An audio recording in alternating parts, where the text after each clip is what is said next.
할렐루야! 하나님의 은혜가 가득한 오늘 예배가 될 수 있기를 축원합니다. 오늘은 우리 교우들과 함께 인사를 나누지 않고 저를 따라 한번 해봤으면 좋겠습니다. 사실은 내년에 우리가 예배 때마다 할 믿음의 선언인데요. 오늘은 연습한다 치고 배에 힘을 주고 힘차게 저를 한번 따라했으면 좋겠습니다. 저를 따라합니다. 믿음의 생각을 하자. 믿음의 말을 하자. 믿음의 행동을 하자.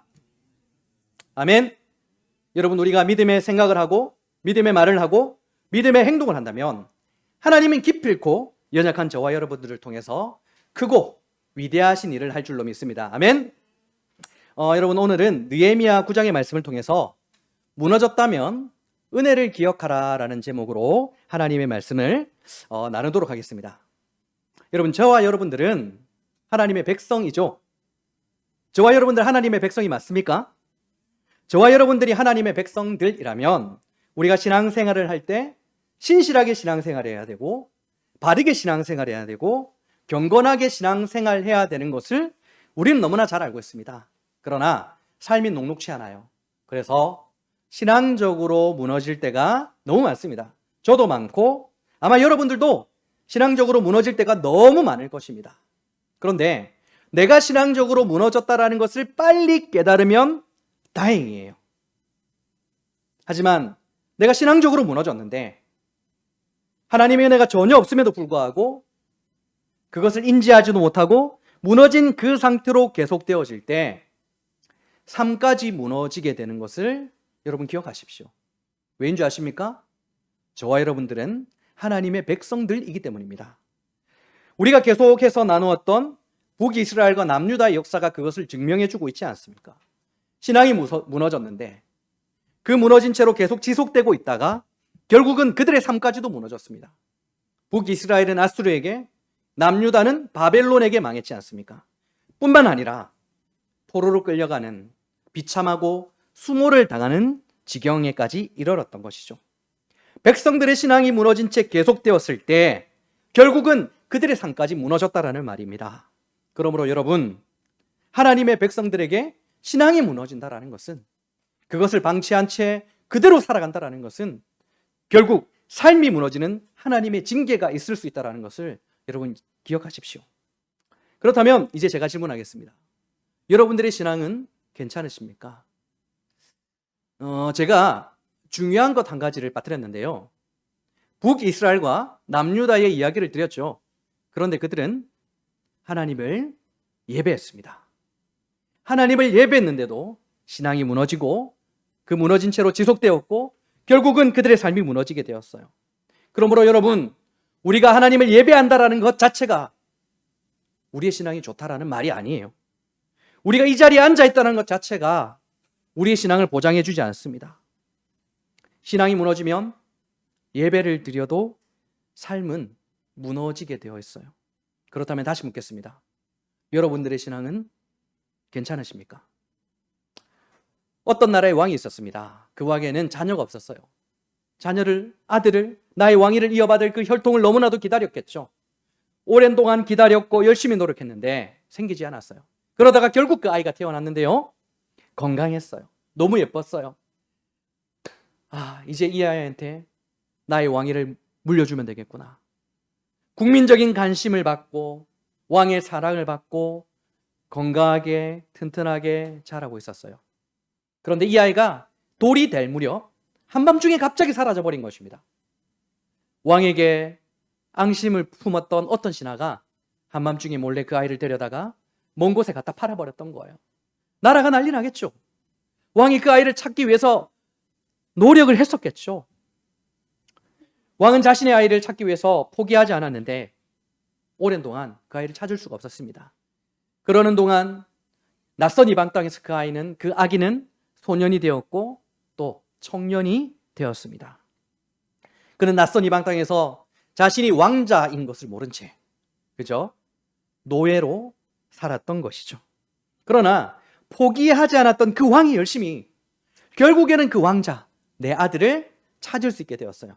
왜냐하면 그때 당시 왕의 혈통에는요, 그들만이 가진 신체적인 독특한 특징이 한 가지 있었습니다. 그 특징을 가지고 있었기 때문에, 자신의 혈통만이 가진 그 특징을 가지고 있었기 때문에 결국은 자기 나라 안에서, 그리고 이방 땅을 수소문하여서 그 특징을 가진 자를 찾게 되었고, 그 아이가 바로 나의 아이다, 내 아들이다라는 것을 알게 되고 찾게 되었던 것이죠. 여러분, 우리나라에는 김해 김씨가 많습니다. 김해 김씨에는 그들만이 가진 독특한 신체적인 특징이 있어요. 저는 경주 김씨가 아니라 김해 김씨입니다. 그래서 저도 김해 김씨가 가지고 있는 독특한 신체적인 특징이 있어요. 그게 있다라니까요. 아무튼 노예로 살아온 이 청년은 이제 노예가 아니죠. 이제는 왕자로 살아갈 수 있게 되었어요. 이전의 상과는 완전히 180도 다른 극단적으로 바뀐 삶을 살아가잖아요. 노예에서 왕자로, 다스림을 받던 자리에서 이제는 다스리는 그런 자리로 살아갈 수 있게 되었어요. 아버지는 자신의 아들에게 왕자의 옷을 입혀줬습니다. 그런데 그 모습이 너무나 어색한 거예요. 그가 걸어 다닐 때 늘 고개를 숙이고 다녔습니다. 말투는 늘 비굴한 거예요. 밥을 먹을 때는 허겁지겁 먹는 겁니다. 누가 뺏어 먹을 것처럼. 그리고 어디선가 누군가를 호통하는 소리가 들리면 바짝 긴장을 하더니 그냥 엎드려 버리는 거예요. 무서워서 벌벌 뜨는 거예요. 왕자지만, 다스리는 자지만 그는 노예 근성을 버리지 못했던 것입니다. 성경은 저와 여러분들을 향해서 너희들은 제 종이었다, 제 노예였다라고 분명히 말씀하고 있죠. 그러나 왕가의 혈통에 독특한 신체적 특징이 있던 것처럼 창세전에 저와 여러분들에게는 하나님께서 마련해 주신 성령의 인치심이라는 독특한 특징이 저와 여러분들이 있습니다. 그 특징 때문에 하나님께서는 저와 여러분들을 하나님의 자녀로 맞아주셨죠. 저와 여러분들은 여러분 더 이상 제 종이 아니라 하나님의 자녀가 되었습니다. 우리는 하나님의 자녀예요. 그리고 고린도후서 5장을 보면 하나님의 자녀가 된 저와 여러분들에게 이렇게 선언하고 있습니다. 누구든지 그리스도 안에 있으면 새로운 피조물이라. 여러분, 저를 한번 따라할까요? 우리의 신앙 선언, 우리 자기 정체성의 고백입니다. 저를 따라 하도록 하겠습니다. 나는 새로운 피조물이다. 여러분, 우리는 더 이상 제 종이 아니라 하나님의 자녀, 새로운 피조물이 된 거예요. 그런데 왜 우리의 신앙이 무너질까요? 그런데 왜 신앙이 무너진 채 계속 될까요? 그리고 결국 삶이 무너져서 절망의 상태에 이르게 될까요? 제가 오늘 말씀을 통해서 그 답을 찾을 수 있었는데 이유는 한 가지였습니다. 그것은 바로 하나님의 은혜를 모르기 때문이었어요. 하나님의 은혜를 모르기 때문에. 여러분, 오늘 말씀은 느헤미야 9장의 말씀이죠. 9장의 말씀의 전체적인 내용이 뭐냐? 1절 위에 소제목이 있습니다. 여러분, 그 소제목을 보세요. 소제목이 뭐라고 되어 있습니까? 소제목 1절 위에 뭐라고 되어 있습니까? 백성들이 죄를 자복하다라고 되어 있죠. 여러분, 9장의 말씀은 백성들이 죄를 자복하는 내용이라는 거예요. 1절에서 3절 말씀을 보도록 하겠습니다. 제가 읽습니다. 그달 24날 이스라엘 자손이 다 모여 금식하며 굵은 베옷을 입고 티끌을 물었으며 모든 이방 사람들과 절교하고 서서 자기의 죄와 조상들의 허물을 자복하고 이날에 낮 4분의 1은 그 자리에 서서 그들의 하나님 여호와 율법책을 낭독하고 낮 4분의 1은 죄를 자복하며 그들의 하나님 여호와께 경배하는데. 아멘. 여러분, 제가 방금 읽어드린 내용을 보시니까 백성들의 모습이 어떠합니까? 정말 마음을 다해서 자신의 죄를 자복하고 있는 모습이 그려지고 있죠. 그런데 여러분, 우린 여기서 하나님의 백성들의 신앙이 무너지고 결국은 산까지 무너지게 되는 이유를 발견할 수 있는 거예요. 그것은 바로 죄를 자복하는 그 자리에서 멈춰서기 때문이라는 것입니다. 여러분, 이어지는 말씀을 보시면 4절과 5절, 죄를 열심히 자복하고 있는 백성들 앞에 레위인들이 짠 하고 등장합니다. 그리고 그 레위인들이 선포하고 있죠. 영원부터 영원까지 계신 너희 하나님 여호와를 송축할지어다. 여러분, 회개라는 것은요, 우리의 죄를 자복하는 것을 넘어 하나님께서 베푸신 그 은혜를 바라보는 거예요. 울며 죄를 자복하던 백성들 앞에 레위인들이 나타났어요. 그리고 그들에게 말하는 게 뭐였습니까? 이스라엘 역사 가운데 우리에게 베푸신 하나님의 은혜를 기억하라, 그 은혜를 바라보라라고 선언하고 있는 거예요. 여러분, 신앙이 무너진 자리에서 회복하는 방법이 무엇인 줄 아십니까? 죄를 자복하는 것을 넘어서서 우리에게 베푸신 하나님의 은혜를 기억하고 그 은혜를 바라보는 데까지 우리가 나아가야 된다는 것입니다. 자, 오늘 7절의 말씀부터 보면 아브라함 때부터 시작해서 바벨론 포로 기한 시대까지, 그러니까 아브라함 때부터 오늘 느헤미야 9장의 말씀에 이르기까지의 역사를 우리에게 말씀해 주고 있어요. 여러분, 지금부터 쭉 한번 대충이라도 오늘 읽지 않았던 9장의 말씀을 한번 훑어보세요, 눈으로. 제가 10초의 시간을 딱 드리도록 하겠습니다. 그냥 쭉 읽어보세요. 어떻습니까? 어떤 내용이 나타나고 있습니까? 어떤 내용? 하나님의 백성이라고 일컬어지는 이스라엘 백성들이 하나님 앞에서 죄를 짓게 되는 내용이 나왔죠. 16절을 대표적으로 보시면 그들에 대해서 어떻게 평가하고 있습니까? 교만하고 목이 곧고 주의 명령을 따르지 않았다. 그 죄를 말하고 있는 거예요. 자, 역사 속에서 이게 어떻게 나타나는지 볼까요? 여러분 7절 보시면 아브라함의 이름을 아브라함이라고 바꾸시는 내용이 나와요. 아브라함의 이름을 아브라함으로 바꾸시며 열국의 아버지가 될 것이라는 창세기 17장의 내용을, 그 복을 설명하는 구절을 지금 설명하는 것이죠. 그런데 여러분, 창세기 17장 이름을 바꾸신 그 사건 전에 어떤 일이 있었을까요? 아브라함의 이름을 아브라함으로 바꾸는 하나님의 은혜, 그 축복이 있기 전에 어떤 일이 있었죠? 아브라함이 사라의 여종이었던 하갈을 통해서 이스마엘을 낳은 이야기가 나와요. 16장 마지막에. 여러분, 이게 무슨 말입니까? 이게 바로 교만하고 목이 곧고 주의 명령을 따르지 않는 죄라는 거예요. 하나님은 아브라함과 사라에게 자녀를 주겠다라고 약속을 하셨습니다. 그런데 그들이 현실적인 눈으로 봤을 때 이건 전혀 불가능한 일처럼 보였어요. 아니, 자녀를 주신다? 그런데 어떡하지? 우리는 자녀를 낳지 못하는데. 사실 남자들은요, 나이가 조금 들어도 자녀를 출산할 수 있는 몸인 상태입니다. 하지만 안타깝게도 여성들은 나이가 들면 자녀를 출산하지 못하는 어려운 형편의 몸이 되는 것이죠. 사라는 당시 할머니였습니다. 그런데 하나님께서 자녀를 주시겠다라고 말씀하시니까 자기 딴들에는 어떻게 생각해야 됩니까? 아, 주신다고 했으니 내가 이 말씀을 믿자. 그런데 현실을 보는 거예요. 주신다는 그 말씀에 나의 현실은 불가능해 보이고, 이걸 이제 나의 불신인데 그 불신의 마음에 자신의 신앙을 포장지를 하는 거예요. 포장지를 덮어 씌우는 것입니다. 그래, 사라의 여종인 하갈을 통해서 자녀를 낳고 그 아이를 우리 아이라고 하면 되겠다. 그리고는 하갈을 통해서 자녀를 낳은 거예요. 여러분, 아브라함 그리고 사라는요, 이게 신앙이라고 생각했어요. 포장지를 씌웠다니까요. 신앙의 포장지. 현실은 그게 전혀 아니니까, 불가능해 보이니까, 그런데 하나님의 말씀은 내가 지켜내야 되니까 따랐다니까요. 그런데 하나님은 그게 바로 교만하고 목이 곧고 주의 명령을 따르지 않는 죄라고 말씀하시는 거예요. 또 오늘 9절에서 보면 애굽의 종되었던 이스라엘을 구원하시는 내용이 나옵니다. 여러분, 애굽에서 나온 이스라엘이 광야에 입성하기 전 홍해바다 앞에 섰습니다. 어떤 일이 있었습니까? 눈앞에는 홍해바다가 흐르고 있었고 뒤쪽에는 애국의 군대들이 자신들을 죽이기 위해서 칼을 들고 찾아오는 그런 지경이었습니다. 그때 이스라엘 백성들이 어떻게 고백했습니까? 애굽에 매장지가 없어서 우리를 여기서 죽게 하려고 합니까? 여러분, 분명 하나님은 애굽의 10가지 재앙을 나타내시면서 이적과 기사를 보이셨습니다. 그럼에도 불구하고 이스라엘 백성들은 하나님의 선하신 도우심과 기적, 하나님의 놀라운 은혜를 바라보지 아니하고 자신들의 눈앞에 있는 현실에 마음이 녹아버린 거예요. 그리고는 원망과 불평을 쏟아내죠.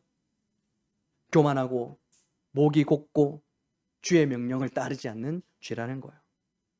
그리고 12절부터 보면 어떤 내용이 나옵니까? 이스라엘 백성들이 광야에 있을 때 하나님이 구름 기둥으로 불 기둥으로, 그리고 그들에게 배가 고플 때는 만나로 그들의 배를 채워주셨고 목이 마를 때는 반석으로 물을 내어주셨던 이야기, 광야를 떠드는 동안, 그 거칠은 땅을 지나는 동안 입었던 옷과 신었던 신발이 헤어지지 않았던 하나님의 은혜를 베푸셨다라는 내용이 나와요. 그런데 그 이후로 어떤 이야기 나옵니까? 17절 보시면 내가 애굽의 노예로 있을 때는 가마솥에서 돼지 기름이 지글지글 흐르는, 고기의 기름이 흐르는 그런 맛있는 고기도 먹었는데, 모세가 시내산에서 계명을 받는다고 올라갔을 때 금송아지를 만들어내서 나의 믿음을 위해서 눈에 보이는 하나님을 만들어 달라. 금송아지를 만들어 그게 바로 하나님이라 섬기고 춤추고 교만하고 목이 곱고 주의 명령을 따르지 않는 죄를 지었던 것이죠. 그뿐만입니까? 드디어 하나님께서 약속하신 가나안 땅에 들어갔습니다. 모든 것이 풍족했던 그 땅에 들어갔는데 하나님의 은혜를 잊었어요. 25절 26절입니다.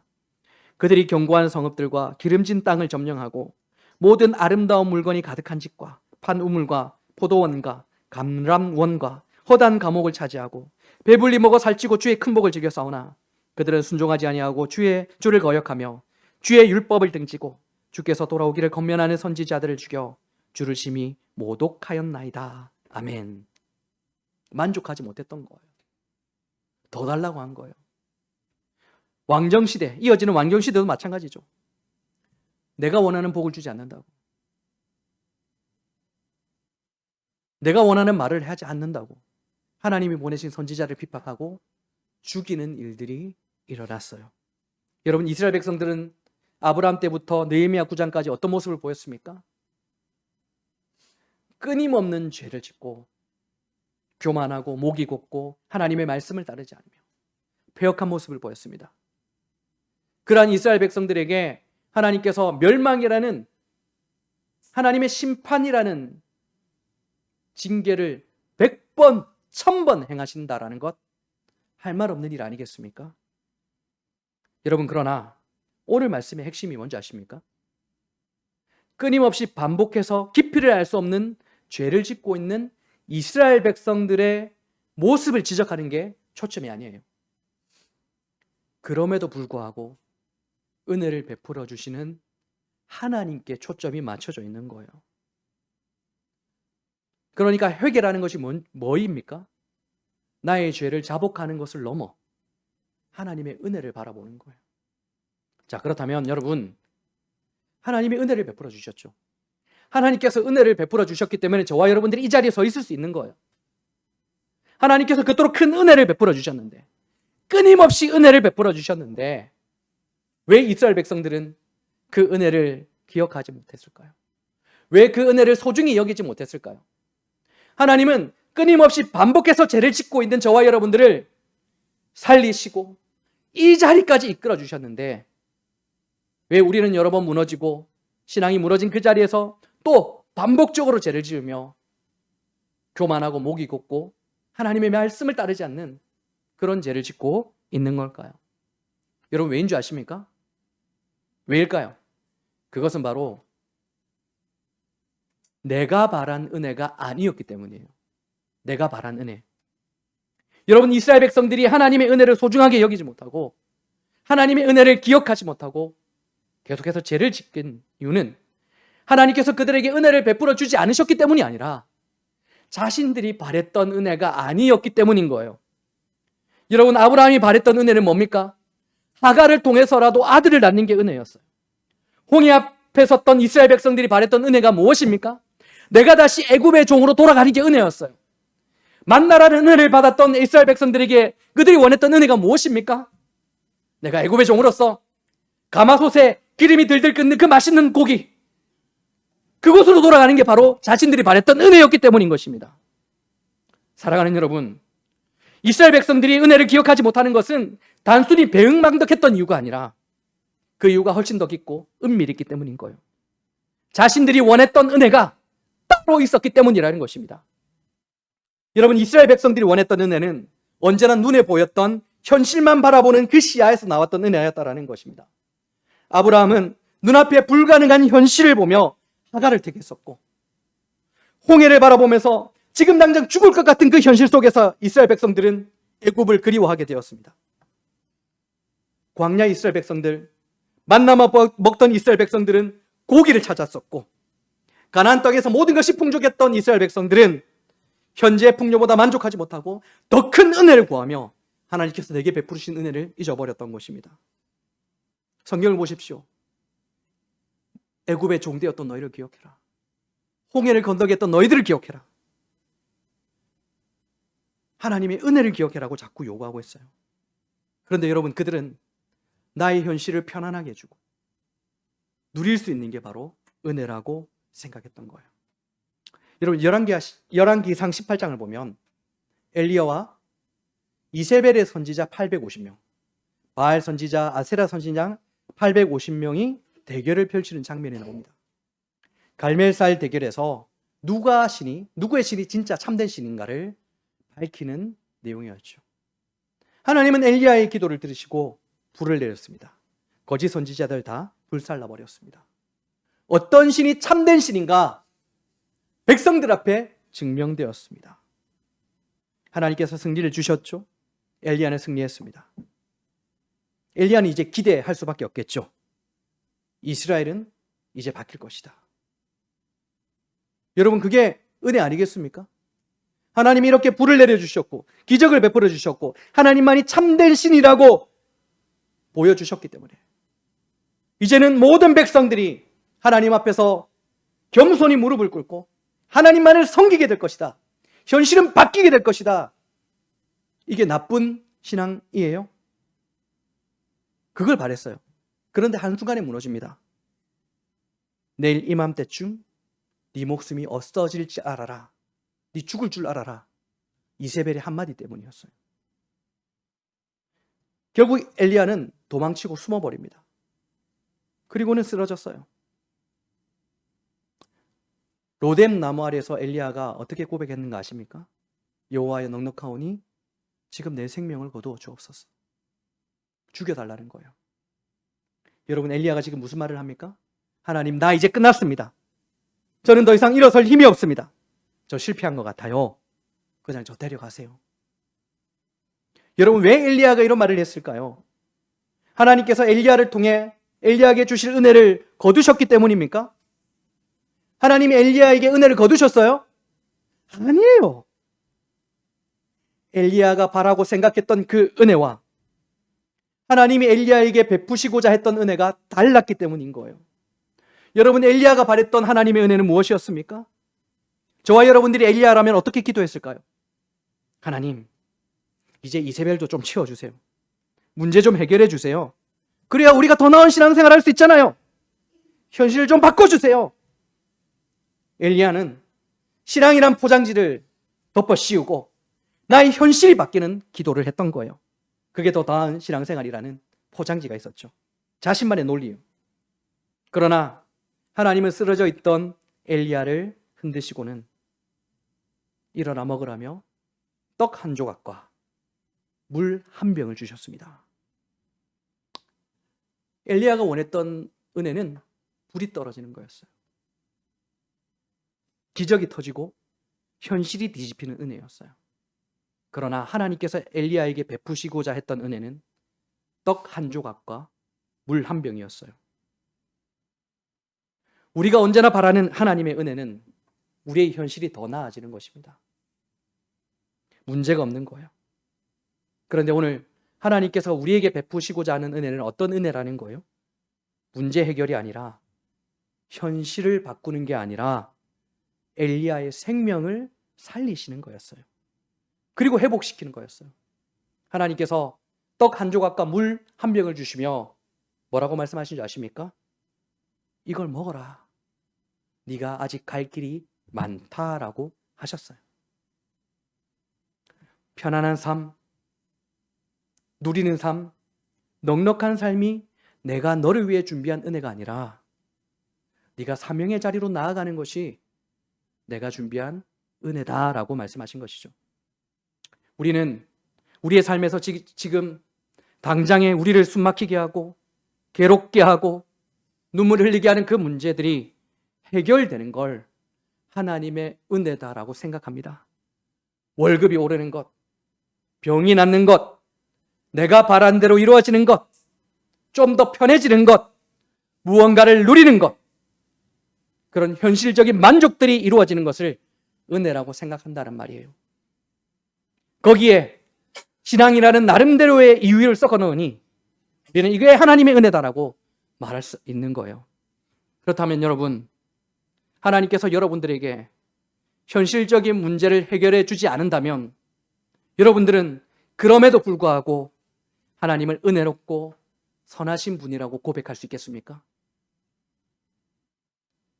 여러분들에게 피할 길을 주지 않으시고 사망의 음침한 골짜기로 가라, 그게 내가 네게 베풀 은혜다라고 말하면 여러분은 그 하나님의 은혜 앞에 감사합니다라고 고백할 마음과 믿음이 있으십니까? 혹시 이스라엘처럼 나의 현실을 편하게 해주는 것이 은혜라고 여기며 그 길로 가려고 하는 것이 여러분의 삶에서 반복되어지고 있지 않습니까? 여러분, 지금 이 순간에도 간절하게 바라고 있는 하나님의 은혜가 여러분의 삶의 형편이 나아지는 것입니까? 아니면 하나님께서 기뻐하시는 그 길에 서 있는 것입니까? 아브라함의 아버지 데라는 우상의 형상을 만들어 판매하는 일을 했었죠. 우상 숭배자 집안이라는 거예요.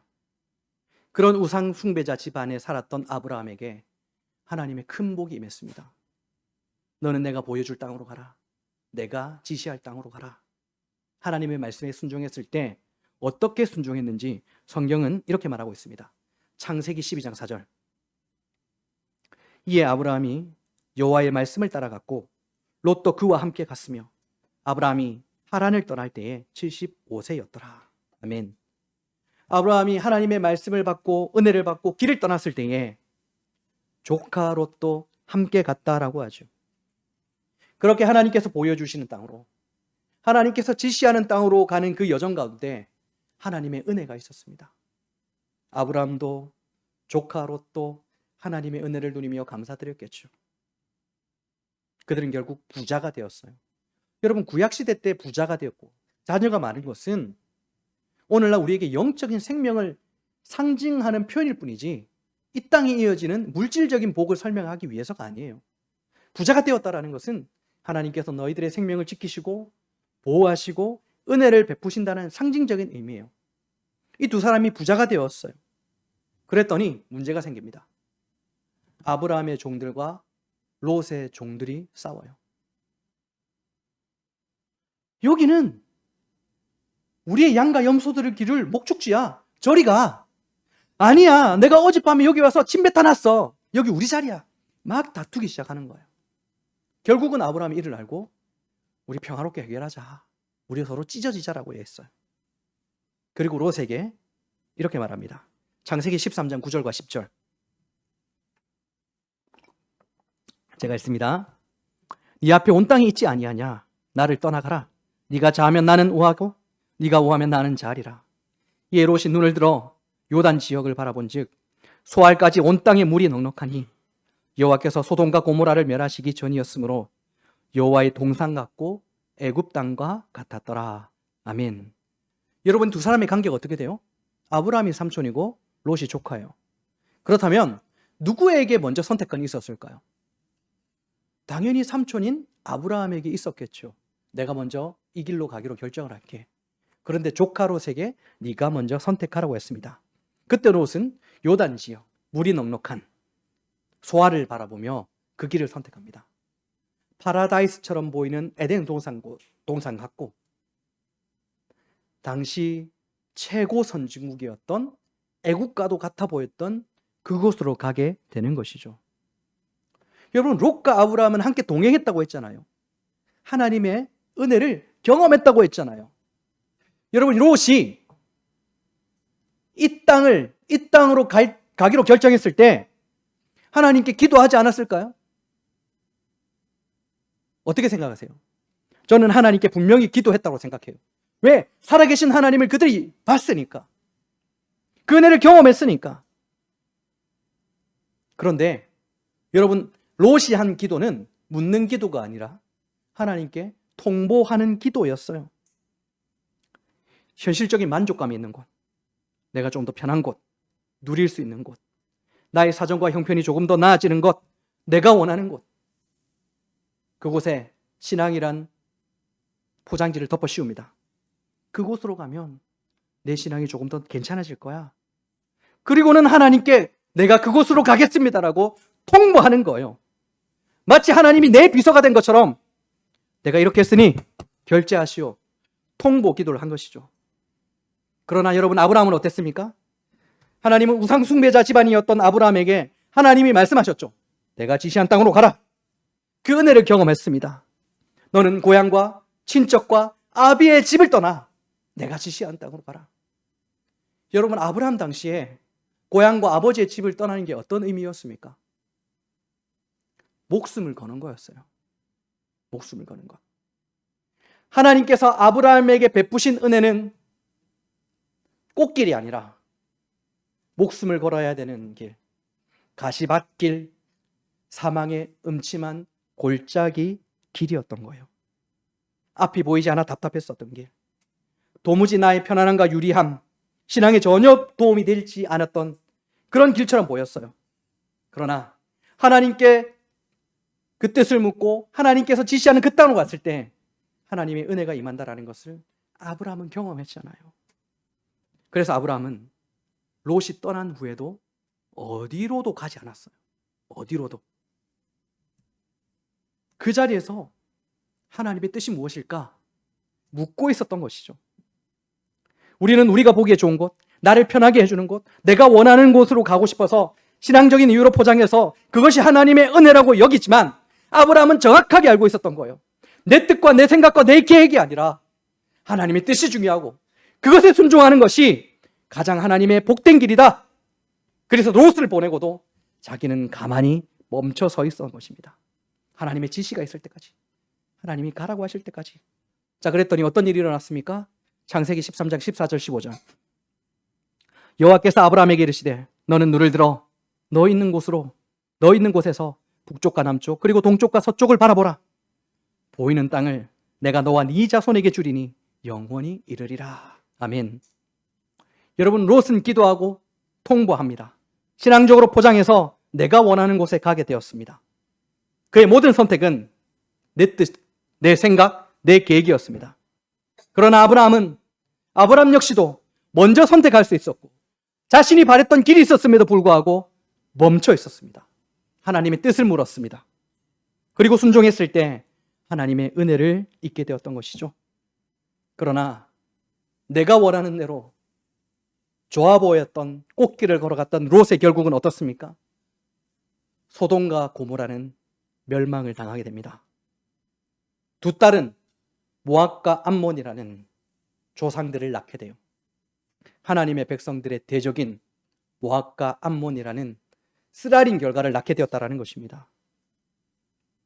사랑하는 여러분, 롯이 바라본 것 파라다이스였습니다.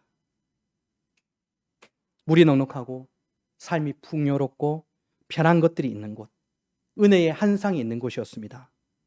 그렇다면 오늘 여러분들이 바라보는 여러분들의 삶의 길은 어디를 향하고 있습니까?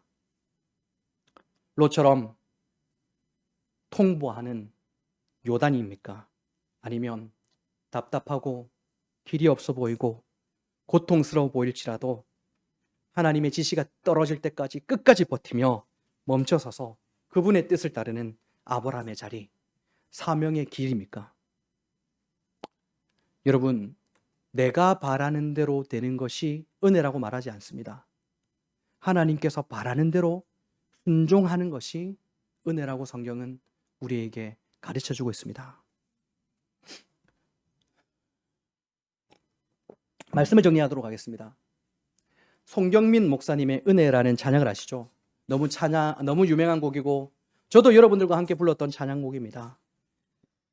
제가 이 은혜라는 찬양을 여러분들과 함께 부를 때도 항상 울컥하는 마음이 있었어요. 울컥. 좋은 의미에서 울컥이 아니에요. 좋지 않은 의미에서 울컥이에요. 설교 후에 여러분들과 찬양할 때도 그 마음을 가지고 있었다고요. 여러분, 가사를 보면 어떻습니까? 내가 지나왔던 시간들, 내가 걸어갔던 모든 순간들, 내가 누려왔던 모든 것들이 하나님의 은혜였대요. 제가 여러분들과 이것을 찬양하면서 제 마음속과 생각이 어떤 생각이 든지 아십니까? 나 정말 힘들었는데 누구도 돌봐주지 않았고 비참했고, 내가 세상에 왜 태어났는지, 아무도 주목하지 않는 인생 가운데 도대체 내가 이 땅에 왜 존재하고 있는지, 유년 시절, 소년 시절, 청소년기, 청년 때까지 우울증 환자처럼 이 생각에서 벗어나지 못하며 비참하고 수모를 겪으며 살고 있었는데, 하나님, 이게 은혜였습니까? 이런 말을 할 수도 있어요. 예수 믿었잖아요. 구원받았잖아요. 그런데 여러분, 2절 가사를 보면 울컥하는 이런 제게 확인 사살을 해요. 확인 사살. 어린 아이 시절과 지금까지라고 말합니다. 어린 아이 시절도 하나님의 은혜였대요. 그게 납득이 되지 않고 하나님께 불평이었고 불만이었고, 여러분들과 찬양하면서도 하나님, 진짜 이게 은혜였습니까? 묻고 물었던, 따지던 문제였습니다. 제가 개척을 했잖아요. 4년 전. 딱 4년 되었습니다. 올해까지. 이미 여러분들께 말씀드렸다시피 저는 개척의 개자도 꺼내지 못하게 했던 그런 목사였어요. 하나님, 저는 개척의 길이 아닙니다. 그런데 하나님께서 갑자기 개척에 대한 마음을 주셨어요. 예, 주신 것까지 좋습니다. 마음을 주셨으면 순종해야죠. 그죠? 주셨어요. 좋아요. 개척했습니다. 그런데요, 여러분, 제가 개척하고 지금 4년 때까지요, 하나님께서 제게 아무런 마음도 주지 않았어요. 제가 개척하고 여러분들께 뭐라고 말씀드렸습니까? 내가 왜 개척했는지 모르겠습니다. 저도 길을 모르겠고, 여러분도 같은 마음을 가지고 우리 하나님의 말씀에 한 3년 정도 집중해 봅시다. 하나님의 뜻이 무엇인지, 무엇을 바라시는지. 내가 화장실 청소도 내가 할 테니 여러분 예배만 잘 드려주십시오. 여러분들에게 부탁을 했죠. 3년이 지났는데도 하나님께서 아무런 말씀을 하지 않으셨어요. 제가 아내에게, 여보, 내 예수 믿고 이런 경험 처음인 것 같다. 이렇게까지 하나님께서 내가 이렇게 기도하는데 아무런 마음도 주지 않으시고 방향도 알려주지 않으시고 길을 잃은 것 같다. 제가 목사로서 부끄럽지만요, 하나님이 제 기도에 길을 닫으신 것 같고 나를 버리신 것 같은 거예요. 버리신 거. 여러분, 제 목회 철학이 여러분들에게 짐을 주지 않고 그냥 도움을 줘야 된다는 것을 제 목회 철학이라고 했잖아요. 그런데 제가 개척하고 지금까지 처음으로 밝히는데, 여러분, 저 죽도록 힘들었습니다. 그냥 힘든 정도 수준이 아니라 죽도록 힘들었어요. 죽도록. 제가 여러분들을 위해서, 여러분들이 지지하고 여러분들이 원하는 일들에 대해서 동의할 때마다 여러분들의 주변 분들과 그 주변 분들의 주변 분들과 그들과 함께하는 목사들과 뿐만 아니라 다른 교회 내가 알지 못하는 목사들, 그분들이 제게 연락이 왔습니다. 제가 어떤 수모를 겪고 버틴지 아십니까? 저희 가족들까지 들먹이면서 협박성 말까지 하더라고요. 저 이때까지 하나님께 기도했습니다. 하나님, 괜찮습니다. 예수님도 우리를 위해서 십자가에서 죽으셨는데 이 사람들 예배 잘 드리고 나와 함께하고 있잖아요. 수모를 겪고 모욕을 겪고도 하나님, 나 괜찮습니다. 그런데 여러분, 그런 동안 제 마음이 병들어 버렸어요. 병이 들었어요. 뭐 공황장애 이런 건 아니고요. 병이 들어버렸어요.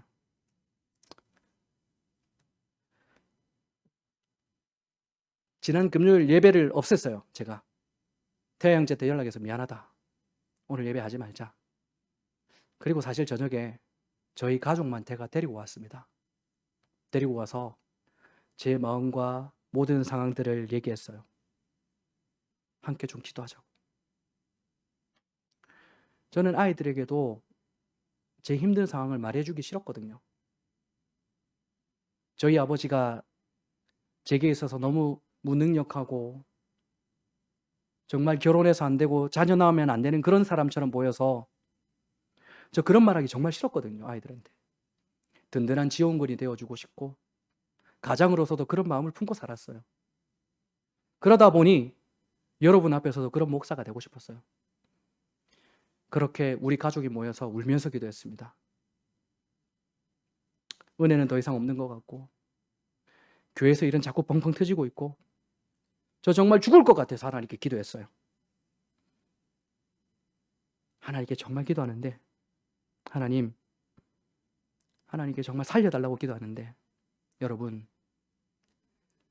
정말 절벽 끝에 서 있는 제게 하나님께서 드디어 하나님의 마음을 주셨어요. 드디어 감동을 주신 거예요. 사실은 제가 오랫동안요 여기에 멍든 것 같이 아픈 상태로 계속 지냈어요. 병들어가지고 회복되는 거예요. 저는 지난 4년이 정말 하나님께서 나를 버리셨고 기도를 듣지 않는 시간이라고 여겼고 정말 아파했고 은혜는 끊긴 인간. 어떻게 해야 되나? 현실적인 방법을 찾기 위해서 고전분투했어요. 불평과 불만, 두려움이 가득했어요. 그렇게 제가 원하는 대로 기도하며 원하는 대로 그것도 통보기도죠. 통보기도를 했어요. 그런데 여러분 하나님은 여전히 은혜를 베푸시고 계셨더라고요. 단지 제가 바랬던 은혜와 하나님이 제게 베푸신 은혜가 달랐던 것뿐이에요.